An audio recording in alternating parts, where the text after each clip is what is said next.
तो आज हम लोग जो है दो बड़े ट्राइबल मूवमेंट्स है, एक रामजी गोंड का और दूसरा कुमरम भीम का, कि वो लोग अपने हकूक के लिए निजाम निजाम मतलब लास्ट निजाम मीर उस्मान अली खान के दौर में कैसा वो लोग फाइट करे थे, वो पढ़ेंगे। तो रामजी गोंड का जो दौर था वो पुराना दौर था, ठीक है, बहुत पुराना था। जबकि कोमरम भीम जो है उन्होंने बाद के दौर के हैं, उन्होंने जो है मीर उस्मान अली खान के दौर के। और ये जो रामजी गोंड है उन्होंने ऑलमोस्ट एक 70 ईयर्स बिफोर के हैं, ठीक है। तो सेम जो है रामजी गोंड का भी क्या करे यहाँ पर, रामजी गोंड भी ऑलमोस्ट ऑलमोस्ट कई एक हजार फौजियों को जो है मारते ये रामजी गोंड के साथ। बट अनफॉर्चुनेटली उस उतनी इम्पोर्टेंस नहीं दी जाती जितनी उसको दी जाती, जलियांवाला बाग को। और उसकी कुछ सिग्निफिकेंस है, ऐसी बात नहीं है कि नहीं है, बट यहाँ पर भी एक बहुत बड़ी सिग्निफिकेंस है। तो यहाँ पे क्या होता कि अभी जो आदिलाबाद है वो पहले क्या था, बेरार स्टेट में था, ठीक है। अभी present Adilabad was in the Berar state उन उन दोज डेज। तो ये क्या करते थे कि गोंड्स जो थे वो बेरार आदिलाबाद का एक हिस्सा है, माणिकगढ़ के नाम से, उसको जो है अपने हिस्से में ले लेके उसको कैप्चर करके वहां से हुकूमत करते थे। तो वो जो था वो हिस्सा, वो निजाम की तरफ से ब्रिटिश को दिया गया हिस्सा था वो। तो यहाँ पर इस हिस्से में क्या है, गोंड्स क्या है, स्टेट के खिलाफ अपनी फर्स्ट विक्ट्री, जब उस इलाके पे कब्जा करे थे तो उनकी वो फर्स्ट विक्ट्री थी। और उसके बाद जो आज के दौर में सिरपुर है, सिरपुर समझते कहाँ है? सिरपुर कागज नगर, करीमनगर मंचरियाल। मंसूरिया जी। तो सिरपुर कागज नगर जो बोलते हैं ना, वही सिरपुर है। ये तो Sirpur became ancient seat of the Gond rajas. तो गोंड राजास के लिए वो जो सिरपुर का इलाका था वो बहुत कदीम दौर से ही जो है उनका उनकी उनकी जगह थी वो, ठीक है। तो 1853 में क्या होता, एक एग्रीमेंट होता, ट्रीटी होती, जो निजाम और ईस्ट इंडिया कंपनी में एग्रीमेंट होता। 1853 में ईस्ट इंडिया कंपनी क्यों बोल रहे हैं यहाँ पे, कोई बोल सकते, आइडिया है? बहुत बेहतरीन जवाब है। क्यों ब्रिटिश, क्यों वहां पर जो है ब्रिटिश गवर्नमेंट क्यों नहीं बोल रहे हैं, यहाँ पे ईस्ट इंडिया कंपनी क्यों बोल रहे हैं? क्योंकि क्राउन ईस्ट इंडिया कंपनी ही थी वो टाइम पे। क्राउन मूवमेंट, क्राउन रूल है कि नहीं, 1858 से शुरू हुआ था, जब तक ईस्ट इंडिया कंपनी रूल कर रही थी। बिल्कुल। तो यहाँ पे क्या है, जब 1857 में रिवोल्ट होता तो ये जो कंपनी का रूल जाके क्वीन के हाथ में चले जाता। तो 57 मतलब 3-4 साल पहले उससे, तो जब ईस्ट इंडिया कंपनी थी, उनकी 1857 की बगावत के बाद। थी, जबरदस्ती जुल्म ज्यादती चलती थी, उनका हर काम में करप्शन रहता था, ये सारी चीजें रहती थी। तो यहाँ पे ईस्ट इंडिया कंपनी थी। तो ईस्ट इंडिया कंपनी और निजाम के बीच में एग्रीमेंट होता। और उस एग्रीमेंट के तहत जो है, जैसा मैं बताया, बेरार सूबा क्या है, ब्रिटिश के अंडर आता। तो ये जो है लोगों को पसंद नहीं आता, ये एग्रीमेंट जो रहता वो क्या है, लोगों को पसंद नहीं आता।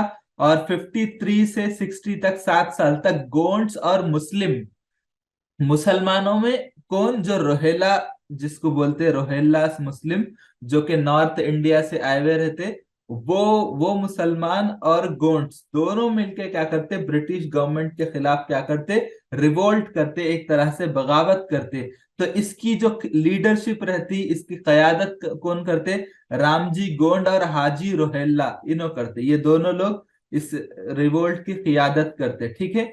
जी सर। तो जैसा कौन सा इलाका है, ये निर्मल का इलाका है, और उसके आसपास जो आदिलाबाद के इलाके है, वहां पर जहां जहां ब्रिटिश का असर और रसूख था, वहां पर ये लोग उनके खिलाफ जो है एक तरह से रिवोल्ट करते थे। और उनको जो है ब्रिटिश के खिलाफ ये लोग लड़ते थे। तो इन लोगों को जो है नेशनल लेवल के जो लीडर्स हैं उस दौर में जो भी थे, उनकी तरफ से राय मशवरा दिया जाता था, सजेशंस दिए जाते थे। तो they were able to get the suggestions and cooperation of the national leaders like Tantia Tope, क्योंकि गांधी जी तो बहुत बाद में आए थे। तो ये लोगों के आइडियाज मिलते थे। और रामजी गोंड और हाजी रोहेल्ला, ये लोग क्या करते थे, गोंड्स जो गोंड्स कबीला है, जो ट्राइब है, उनके आर्मीज बनाते थे और उनको मिलिट्री ट्रेनिंग देते थे।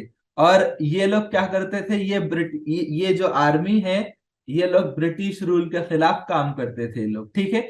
और ये लोग पूरा इलाके को फ्री कर दिए, आदिलाबाद और निर्मल के आसपास में, ठीक है। और रामजी गोंड क्या है, इंडिपेंडेंटली कुछ दिनों तक हुकूमत करते, और उन्होंने जो है 300 गोंड्स की अपनी एक आर्मी बनाते। इसके अलावा 200 रोहिल्ला मुसलमानों के और 500 तेलुगु और मराठा सोल्जर्स के। कितने लोग हो गए इस तरह, 300, 200 और 500, कितने हो गए, 1000। 1000 हो ऐसा। गए। तो बिल्कुल। ये 1000 में एक तरफ ब्रिटिश वालों के पास जदीद हथियार रहते थे, जो भी क्या बोलते हो उन लोगों के मिलिट्री के लिए बंदूकें रहती, और जो है और भी बहुत सारी चीजें हैं उनके पास रहती थी। और उनके वेपन्स। मुकाबले इनके पास जो है राइफल्स वगैरह, इनके पास क्या रहते, लकड़ी के चीजा, पत्थर के चीजा, जैसा वो क्या बोलते हैं वो लगान मूवी में, कोई मैं तो बचपन में देखा, अब तो नहीं देखता हूँ मैं। तो वो मूवी में जैसा वो लोग जो है, वो गोरों के पास एक अलग रहता, और ये लोग जो क्रिकेट खेलते हैं तो कैसा रहता, इनके पास कुछ नहीं रहता, बस लकड़ी के बैट्स रहते, और इनकी प्रैक्टिस भी बड़ी गुर्बत और इफलासी के आलम में रहते। तो सेम जो है मैं दूसरी बुक में पढ़ रहा था, तो इनके पास जो है लकड़ी के, पत्थर के, यही चीजां थे।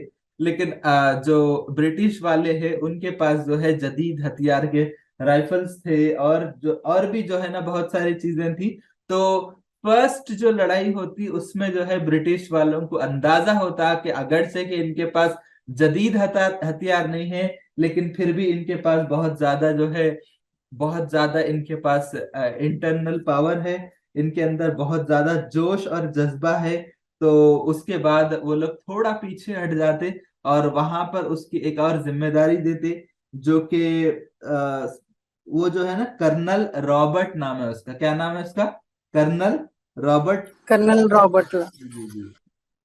तो बहरहाल ये लोग क्या करते कि रामजी गोंड के बारे में मालूमात सीक्रेटली हासिल करते कि इन्हों क्या करते, कैसा करते। तो यहाँ पर क्या है, ब्रिटिश गवर्नमेंट क्या करती है, अपनी आर्मी को जो है निजाम की मतलब यहाँ पर देखिए, रॉब कर्नल कोल मतलब, यहाँ पर COL कोल मतलब कर्नल रॉबर्ट है, ठीक है। कल। ये तो ये दोनों, ब्रिटिश आर्मी और निजाम आर्मी, ये दोनों जो है कर्नल रॉबर्ट की कियादत में निर्मल को जाते। और ये जाने के बाद क्या करते ये लोग, 9 अप्रैल 1857 की बात है ये, कि उनको खास जराए से खबर मिलती कि रामजी गोंड एक फला इलाके पे मौजूद है। तो जदीद हथियारों से उन पे हमला करते, और उसके बावजूद इन दोनों में क्या है, जबरदस्त अफरा तफरी जो है, बहुत जबरदस्त लड़ाई होती इन दोनों में। और इनके पास क्या है, ट्रेडिशनल वॉरफेयर रहता, किनके पास, गोंड ट्राइब के पास, उनके पास कोई जदीद हथियार नहीं रहते। तो उसकी वजह से क्या है, ये लोग ब्रिटिश के हाथों में शिकस्त खा जाते। और रामजी गोंड के साथ साथ और एक हजार, उनके जो हजार जो भी आर्मी वाले रहते, एक शख्स को भी नहीं छोड़ते वो लोग, ठीक है। पूरों को जो है क्या करते हैं लोग, Ramji Gond over the 1000 of his gorillas. Gorilla क्यों बोल रहे हैं यहाँ पे, गोरिल्ला वारफेयर समझते हैं आप, गोरिल्ला वार किसको बोलते हैं, गोरिल्ला वार किसको बोलते हैं, छुप छुप कर हमला करते ना सर। छुप छुप के हमला करते, बिल्कुल। तालिबान यहाँ हमला करे थे वहां पे अमेरिकन के खिलाफ, नाटो के अफवाज के खिलाफ, ठीक है। तो ये लोग क्या करते, छुप छुप के हमला करते और बताते नहीं अपने शनाख्त, और बड़े बड़े आर्मीज को टारगेट करते, मगर अपने अपने तरीके से, मतलब वो अनऑर्गेनाइज तरीके से हमले करते, ठीक है।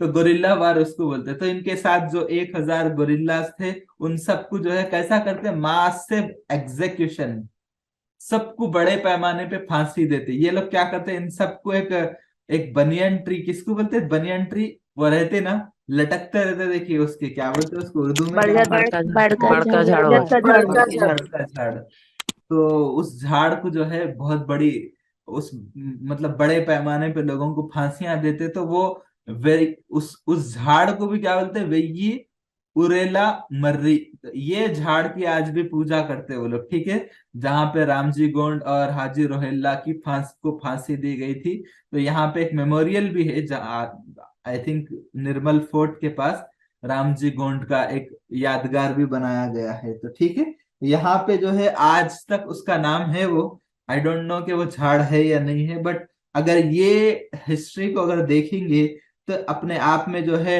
1857 में मंगल पांडे जो है क्या करते हो ना, मंगल पांडे भी ब्रिटिश वालों को मार के जो है एक रिवोल्ट शुरू करते, याद है ना? मंगल पांडे जी 1857 के सर। रिवोल्ट के एक जी जो है सर। रूह मेरठ रवा में। है। फिर उसके बाद जो यस है सर। जलियांवाला बाग का भी वाकया याद है लोगों को, बट अनफॉर्चुनेटली लोगों को नहीं मालूम कि रामजी गोंड की भी एक तहरीक थी जो कि आदिलाबाद और निर्मल के इलाके में ब्रिटिश के खिलाफ बगावत करते और अपने छोटे मोटे हथियारों के साथ ही जो है ब्रिटिश वालों पे असरअंदाज होते, और उसके बाद बहुत ही सीक्रेट तरीके से ये लोग हमला करके रामजी गोंड और 1000 लोगों को खत्म कर देते। बट ये तारीख का उस लेवल की सिग्निफिकेंस इसको हासिल नहीं हो सकी, दो this had same level of importance. Okay, clear?